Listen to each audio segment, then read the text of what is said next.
Hi, this is part one of data compression, stationary sources, entropy, and arithmetic codes.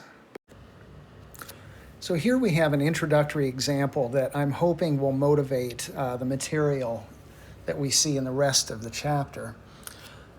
So we start with a memoryless source with alphabet S consisting of two letters W and B, and a probability distribution P corresponding to the alphabet. So this means that W occurs with probability 0.8 and B occurs with probability 0.2. You might think of W and B as sort of being pixels in a print job, right? Where we have a lot more white pixels usually than black pixels. So we're going to do a few things here. We're going to create optimal binary codes for S, S squared, and S cubed. And we're going to compute their average code word lengths and the average bits per pixel for each code. So bits you can think of as the individual digits in the binary code, and the pixels are the W and the B. And then at the end of this, we're going to compute the entropy and see what that might tell us. Okay, so let's get going here with part A. So we have our, first we're looking at just the source, S comma P, and we want an optimal binary code. Well, we don't need to do any heavy analysis on this. The best we can do is send W to 0 and B to 1, right? We can't get any shorter code than that. The average code word length, L sub 1, is going to be 1, right? Both code words are length 1, so the average code word length is 1. And so what that means is that we have 1 bit per each pixel. So the average number of bits per pixel in this instance is going to be equal to 1. All right, so that didn't take too much trouble or too much effort to do that. So let's move on to the next situation where we're looking at the alphabet S squared and corresponding probability distribution P squared. So remember, what is S squared? Well, that's going to be strings of from S of length 2. So those are going to be WW, WB, BW, and BB. And the corresponding probability distribution is as follows. Remember that this source is memoryless, which means that if I want the probability of a string like WW occurring, I just multiply the individual probabilities for W. So probability of WW would be 0.8 times 0.8, which is 0.64. Probability of WB and BW are both 0.16, which I get by multiplying 0.8 times 0.2. And then the probability of BB is 0.2 times itself, which is 0.04. Now, to make an optimal code, we could just use the Huffman method. Huffman will produce an optimal code. So we'll take our smallest two probabilities and add them together and drop down the others. And then repeat that.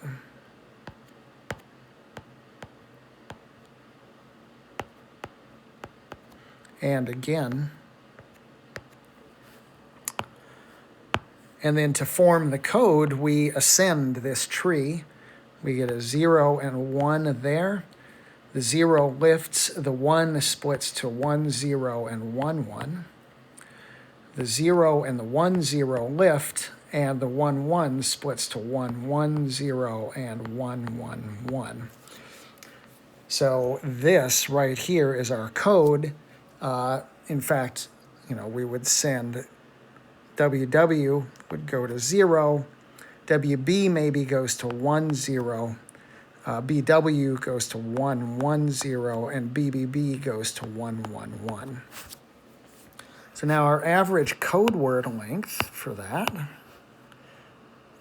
we'll say that that's L sub 2. Well, what does that turn out to be? Well, you should check that you get 1.56. So that is the average code word length. So that's the average, number of bits to produce one of these things, one of these strings of length 2. So now the average number of bits per pixel, because these members of the alphabet are strings of length 2, if I want the average number of bits per pixel, I need to divide this average code word length by 2. And that will give me something that's about 0.78. Okay, now something I want you to observe here is that in our first simple code, given in blue up here, the average number of bits per pixel was 1. Whereas down here, the average number of bits per pixel is a little bit less. And what that suggests is that this second code that we've produced should be more efficient than the first code.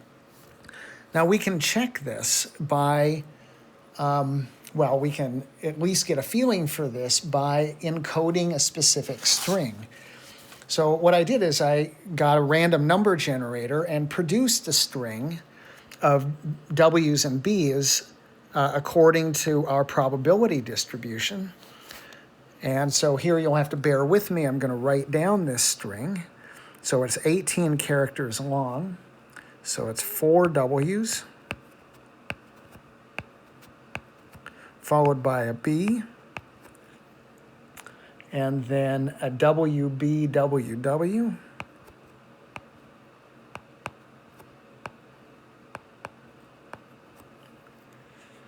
and then a WWB,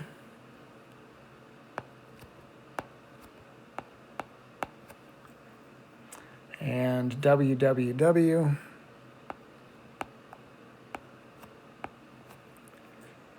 and WBB.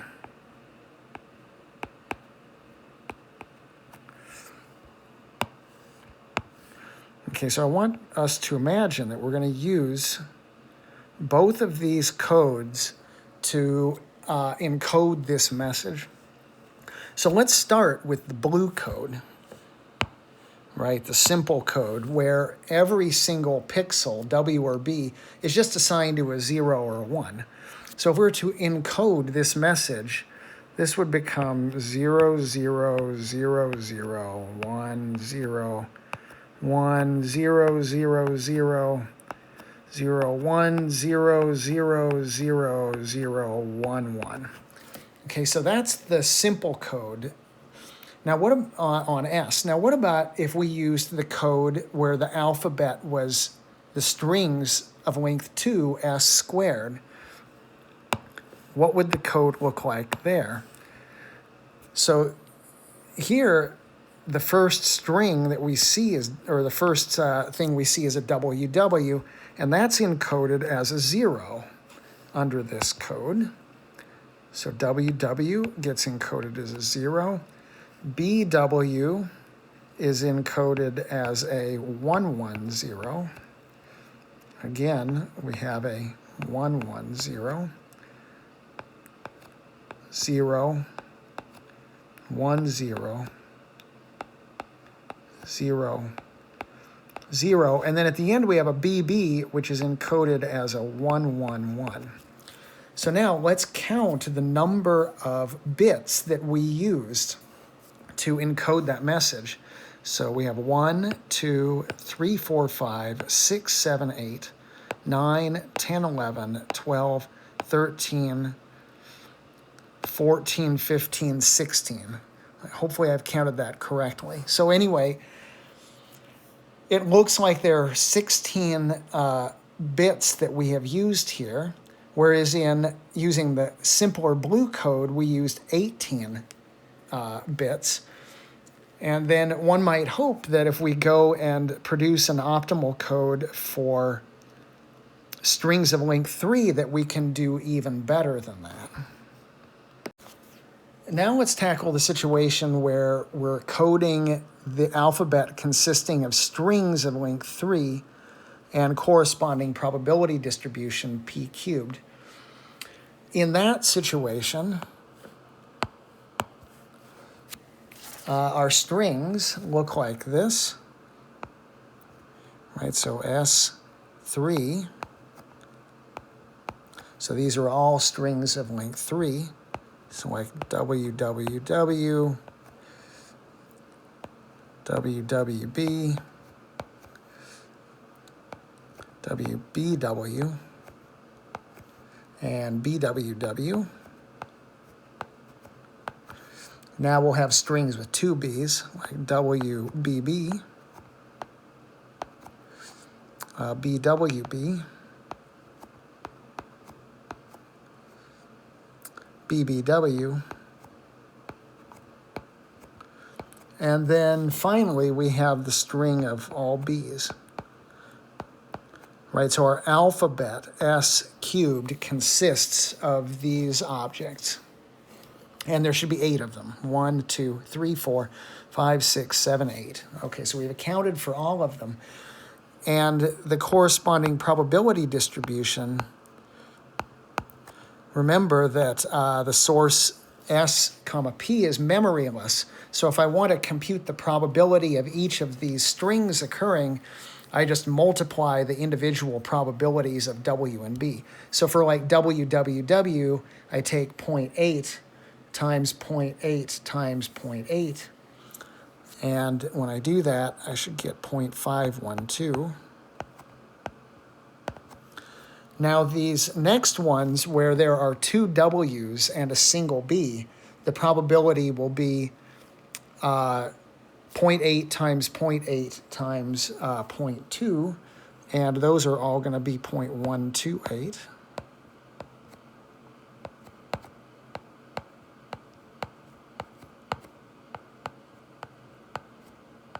And then all the ones where we have 2 B's and a W, it'll be 0.8 times 0.2 times 0.2, which is 0.032.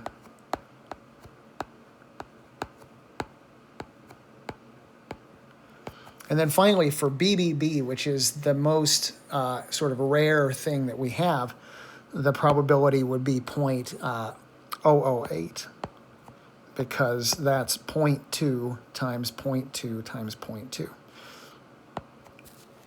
Now, just like we did on the previous example, you can take this probability distribution and form a Huffman code.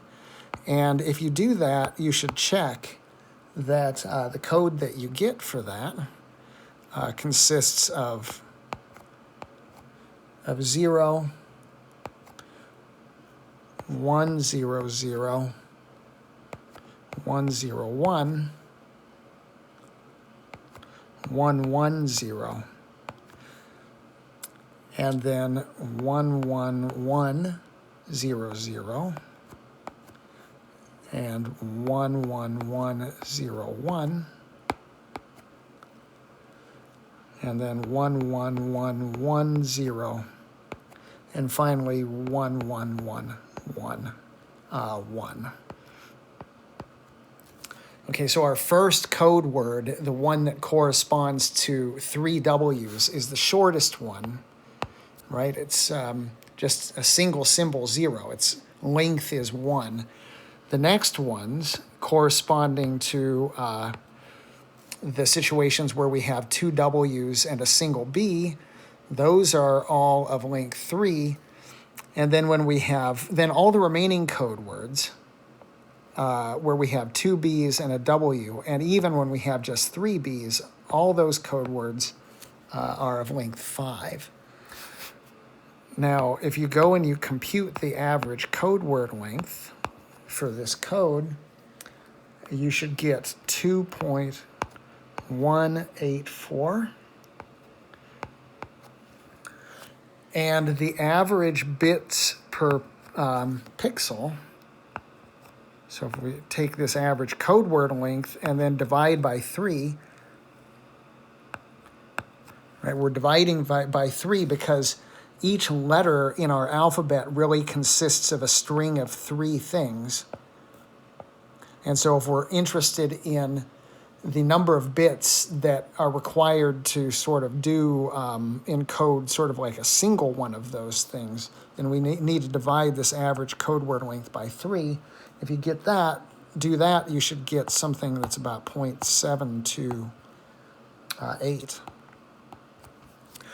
Okay, now remember, we did a specific example on the previous slide where we had a string of W's and B's, and we encoded them first with our just very most basic code that sent W to 0 and B to 1, and then we also encoded it using this new code where we coded blocks of length 2. So now we're going to be coding blocks of length 3. So you might remember that this string that we had encoded, or that we wanted to encode, looked like this. So please bear with me.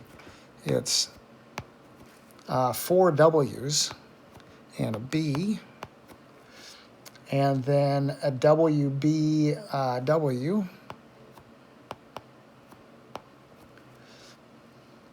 and then a WWW,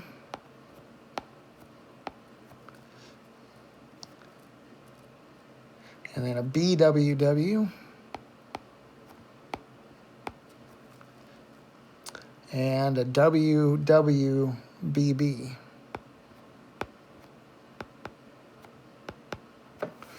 Okay, so let's see what happens with this. So now we're going to use our new code that we have produced, this code C, where the code words are going to be assigned to these elements in S cubed just vertically, like WWW goes to 0, WWB goes to 100, and so on and so forth. So first I have a WWW, and that is encoded just by a single symbol, 0. And then I have a WBW. Let me see that. That's right here. That should be a 101. And then a BWW, which is a 110. And then a WWB, which should be a 100. And then look, we have a WWW again, which gets a single symbol, namely 0. And then finally we have WBB, which looks like it is 11100. Okay, now let's count the number of bits we needed to produce this message. So it's 1 plus 3 is 4, and 3 is 7, and 3 is 10, and 11, and another 5 looks like 16. So here, in this particular message, at least we didn't do any worse than we did in the previous case, and for many messages, we would expect to do better than we did in the previous case. So the upshot of all of this is that it is often more efficient to code in blocks. Okay, now the last thing that we need to do is compute this entropy here. So let's do that. So let me just make note that the entropy, if you look at H2P,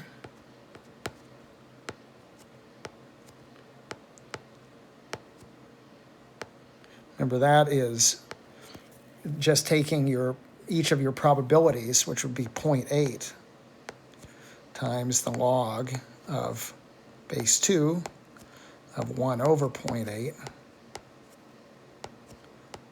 plus 0.2 times the log base 2 of 1 over 0.2. that entropy turns out to be about 0.7219. So one thing to observe is that these average number of bits per pixel that we were computing started off being 1, and then it went down to 0.78 or something like that. And now it's down at 0.728. It looks like these average code word lengths are trying to tend towards this entropy, which is 0.7219. Well, what can we learn from that last example? The first thing is that it appears to be more efficient to code using blocks. Well, what do we mean by blocks? Well, instead of using, say, individual letters like W and B, maybe our alphabet should consist of blocks or strings like WWW or WBW or WWB or BBW. So that idea of coding using alphabets of blocks rather than alphabets of individual symbols is the basis of what's called data compression. And we would like to know how efficient that can be. And for binary codes, what's the lowest bit per letter average that we can obtain? And maybe it has something to do with entropy. Also, we would really like to pursue this program for sources that are more than just memoryless. Remember, in our example, we were able to compute the probability distributions for alphabets consisting of strings of length 2 and strings of length 3 because the source was memoryless. But remember, there are natural sources, like a stream of letters forming English words, where the source is not memoryless. Now, making these codes can become onerous as the size of the alphabet goes up, right? Like for Huffman, if you had a 20-letter code, you've got to produce this giant tree working downward and working upward. You've got to go all the way to the top to get all these code words. Might there be some other method of producing codes that is a bit more efficient or cost efficient than using like Shannon, Fano, or Huffman? And then finally, related to part C is what are the costs associated with making an efficient code? So here we have the definition of a stationary source, which you can read from the slide. The main thing that I want to point out about this source is that apparently these probabilities that are mentioned in here, right, the probability of, letter S1 occurring in a given location, S2 occurring in given location, et cetera, that those probabilities do not depend on K. Okay? Now, what does that mean, sort of from an intuitive standpoint? It means that if you're looking at sort of relative positions of symbols, and you're looking at the character of this source in these relative positions, that character doesn't change as you move down the stream of symbols. So you can think of K as something that's moving us down the stream of symbols. Like if K is really huge, then you're way, way, way advanced in the stream of symbols. If K is small, then you're near the beginning of the stream of symbols. So this type of source, stationary source, this does remind us a little bit of the English language. Like, for instance, if you're reading Moby Dick, the character of the English language in the first 50 pages is not different in any substantive way from the character of the English language in the last 50 pages. So, for example, a simple example, I suppose, let's consider this alphabet S with just 3 letters. And let's suppose that this alphabet is part of a stationary source. Then what that means is that the string AB, those consecutive symbols, That's equally likely to occur in the first two slots of the stream, or the 49th and 50th slots of the stream, or the 99th and 100th slots of the stream. So it doesn't matter where those consecutive positions occur within the stream. The probability of the string AB remains the same. All right, and as we mentioned just a moment ago, that, English alphabet and English language, this may not fit well with the memoryless source definition, but it does fit fairly well with the stationary source definition. Here we have a couple more observations about stationary sources. So the first is that for any positive integer r, a stationary source induces a probability distribution, which we denote by p to the r on strings of length r. Now, we sort of saw this on the previous slide, so I want to remind you about our alphabet S that we had there, consisting of A, B, and C. And we were considering the string of length 2, AB, right? That's in S2. And what we were saying is that the likelihood of that string appearing in any two consecutive slots in the stream of symbols is identical. It doesn't matter whether you're in the first two slots or the second and the third or the 99th and the 100th. The probability of that string occurring in that stream is constant, no matter where you are in the stream. And so it makes sense to talk about the probability of AB occurring because it doesn't vary as you move down the string of, the stream of symbols. So that's true not only for strings of length 2, but strings of any length in a stationary source. And so that's what makes this probability distribution denoted p to the r sort of well-defined.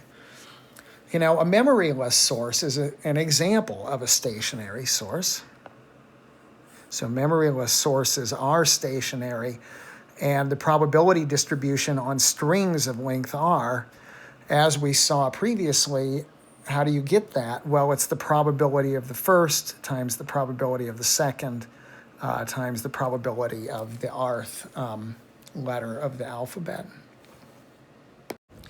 So here we consider a stationary source with alphabet S consisting of letters X, Y, and Z, and we're given a table indicating the probability distribution p squared on strings of length 2. So how are we to interpret the table? Well, if you want, for instance, the probability of string XY, well, we find X here and Y there, and look at the corresponding number in the table, which is 0.08.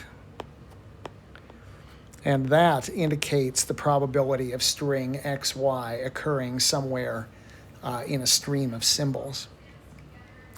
So we're to do something with this table. We're to compute the two so-called marginal distributions associated to p squared. So what are the marginal distributions? So they are p prime and p double prime. To get p prime, what we do is we add the rows of our table. So if we add row number 1, we see that we get 0.31, and then 0.5, and then 0.19.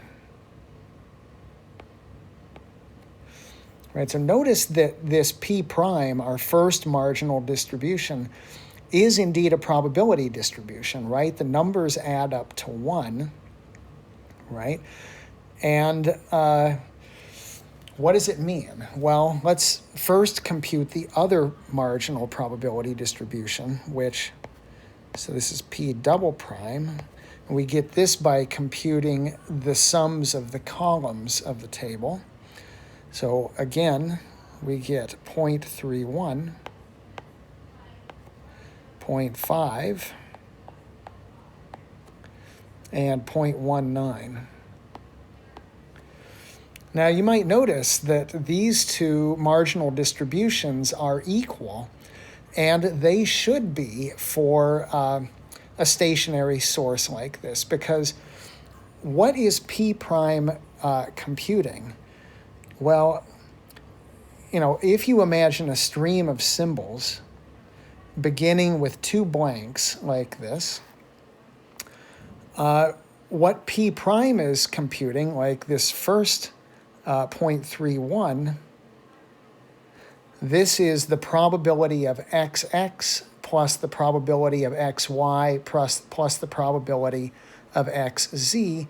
That's essentially the probability of having x there and anything else in that second slot, right?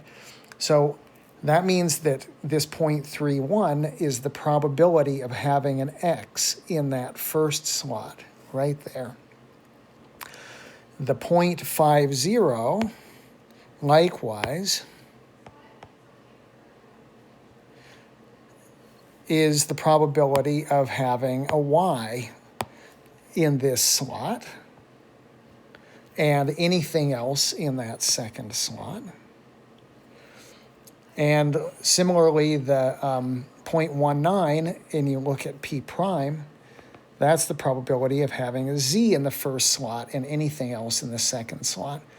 Now remember, this source, it is a source, right? And so the probability of y, say, occurring in the first slot should be exactly the same as y occurring in the second slot with anything, right? And that's why P double prime of y should be 0.50, just like P prime of y is 0.50. So P prime of x equals P double prime of x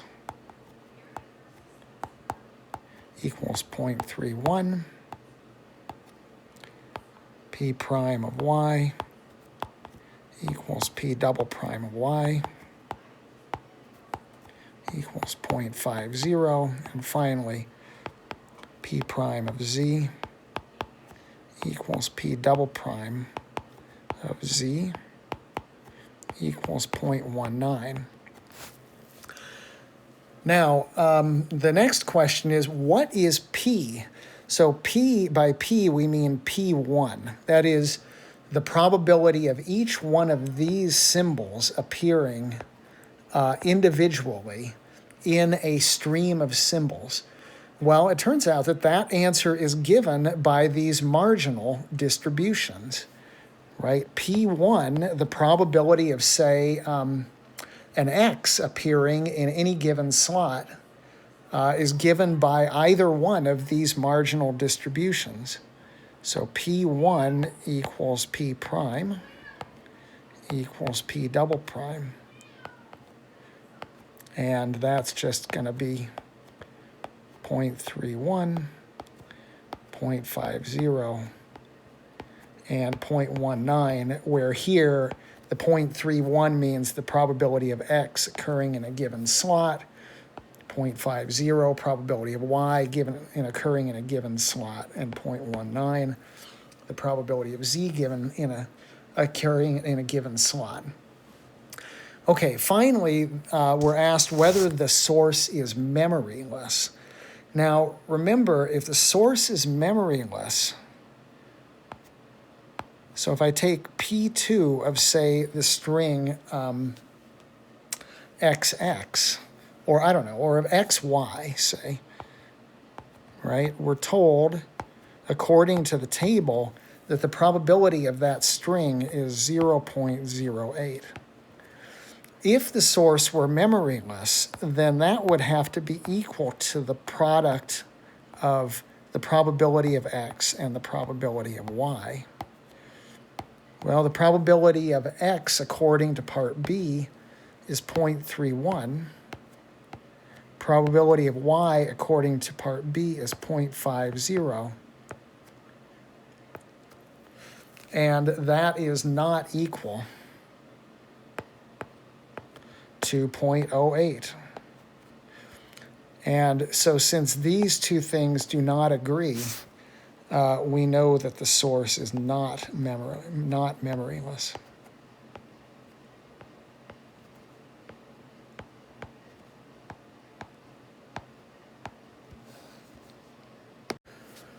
Now that we know a little bit about stationary sources, it's time to investigate the issue of entropy.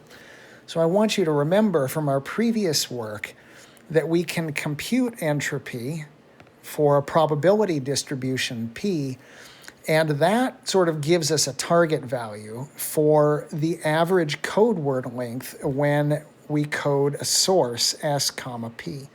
So in particular, the entropy is a lower bound on the average code word length. So we can't do any better than H of P when we are trying to produce a code with shortest possible code word length.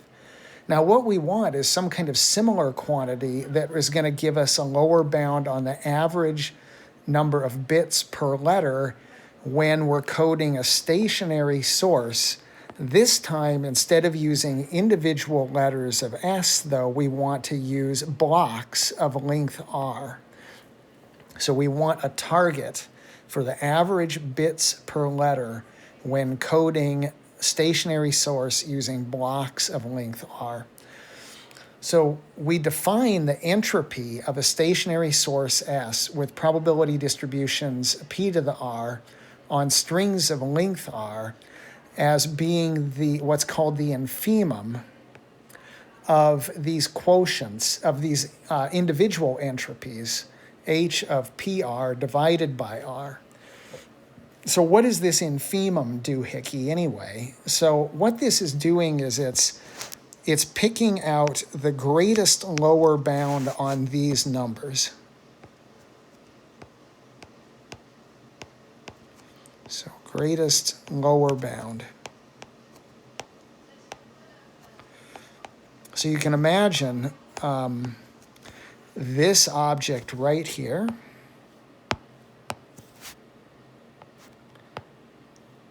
that I'm boxing as being a giant collection of numbers. And what I want to do is pick out a number, the largest number I can possibly pick out that's going to be less than or equal to all of these numbers. Okay, now that seems a little bit strange. It turns out that you can compute this infimum gadget, at least in this instance, by taking just an ordinary limit.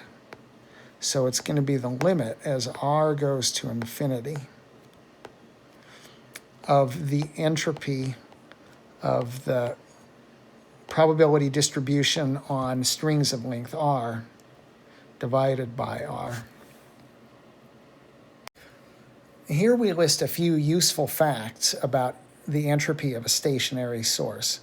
First, we're just reminding you what the definition of entropy of a stationary source is. Remember that it is the greatest lower bound of this collection of quotients where H of PR is just the entropy of the individual probability distribution, P to the R. Okay, so we have these four facts that are listed. The first fact follows with some work from the comparison lemma. Now that should sound familiar because we talked about the comparison lemma back in chapter 3. Now even if you have not figured out how to verify item 1, you can use item 1 to verify items 2 and 3. So it would be fun and possibly edifying for you to use item 1 as a tool to prove items 2 and 3. And then finally, we have this interesting item 4 that says, well, if our stationary source is in fact memoryless, then this entropy gadget here is just the ordinary entropy of the probability distribution P. To see that, note that the inequalities in items 1, 2, and 3 actually become equality in the case that our source S is memoryless. And in particular, we have this item 3, which would then say, in the case that S is memoryless, it would say that the entropy of P to the R is equal to R times the entropy of P. So what that means is up here, we can bring this R down in front like that. And then this R and that R cancel. And so what we're doing in computing the entropy of the source is it's just the greatest lower bound of the entropy of P, which is just the entropy of P itself.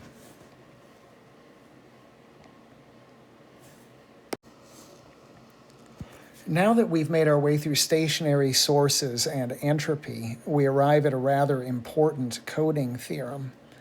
So what it says is, given a small tolerance epsilon, we can choose a block size n, that is a length, preferred length of strings on S, and a corresponding prefix-free code on those strings or blocks, so that the average number of bits per letter is as close to H as we like. So when we say as close to H as we like, we are forcing this average number of bits per letter to be less than H plus this little tolerance epsilon.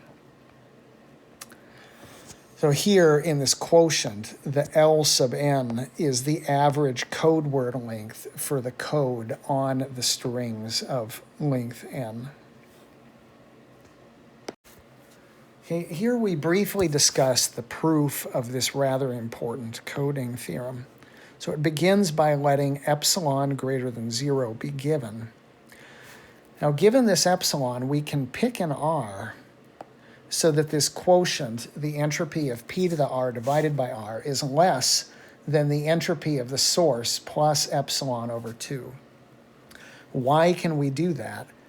Well, if no such R existed, then every single one of these quotients would be bigger than or equal to H plus epsilon over 2. Which would mean that H plus epsilon over 2 would be a lower bound of all of those quotients. But H is supposed to be the greatest lower bound of all of those quotients, and that would be a contradiction. And so there must be some R where this quotient is less than H plus epsilon over 2. Now, meanwhile, we can pick Q to be large enough so that the quotient 1 over Q times R is less than epsilon over 2. And we're going to let N be equal to Q times R. Now, we can produce a prefix-free code on strings of length N where the average code word length L sub n satisfies this inequality. That's due to theorem 3.13, which we talked about earlier. Now, how would you form such a code? Well, one way would be to use the Shannon-Fano rule. That's how it's done in the proof of theorem 3.13. Another way would be to use a Huffman code, which would likely give an even better result.